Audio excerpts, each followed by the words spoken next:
Welcome to another 10 at 10. We are going to talk today more about healing, but I want to title this one, Be on the Winning Team. Now, I've got a jersey on from Manchester United, which is my favorite soccer team. And one of the reasons why it's my favorite soccer team is because for many years it was a winning team. One of the reasons why it was a winning team was because of Sir Alan Ferguson, who was the coach, or as the Brits would know him, as a manager. Now, God speaks to us in Deuteronomy chapter 30, and he invites us to be on the winning team.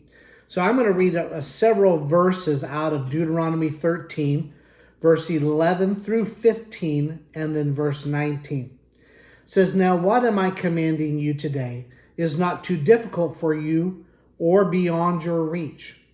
It is not up in heaven, so that you have to ask, who will ascend into heaven to get it and proclaim it to us so we may obey it?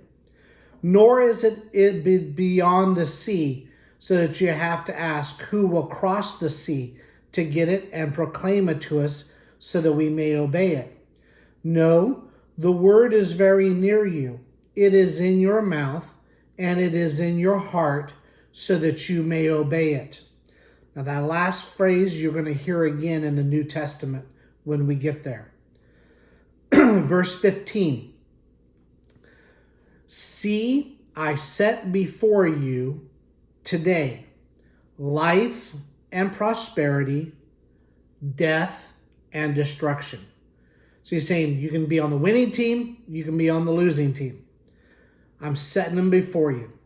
Now, when we go down to verse 15, it says, This day I call heaven and earth as witnesses against you, that I have set before you life and death, blessings and curses. Now choose life, so that you and your children may live." So the great thing is that God tells us, choose life and blessings. Because life and blessings are going to help you out. So he not only wants you to be on the winning team, he tells you which team is the winning team. Now, remember I said that there would be some verses that we would see in the New Testament. Let's go to Romans chapter 10. Romans chapter 10, verse 8 through 10. It says, "But what does it say? The word is near you. It is in your mouth and in your heart." That is the word of faith we are proclaiming. That if you confess with your mouth Jesus is Lord and believe in your heart that God raised him from the dead, you will be saved. For it is with your heart that you believe and are justified, and it is with your mouth that you confess and are saved. So we can see from this passage of scripture that there's something that happens with the mouth and there's something that happens with the heart. There is a believing that happens with the heart. There is a revelation that happens with the heart.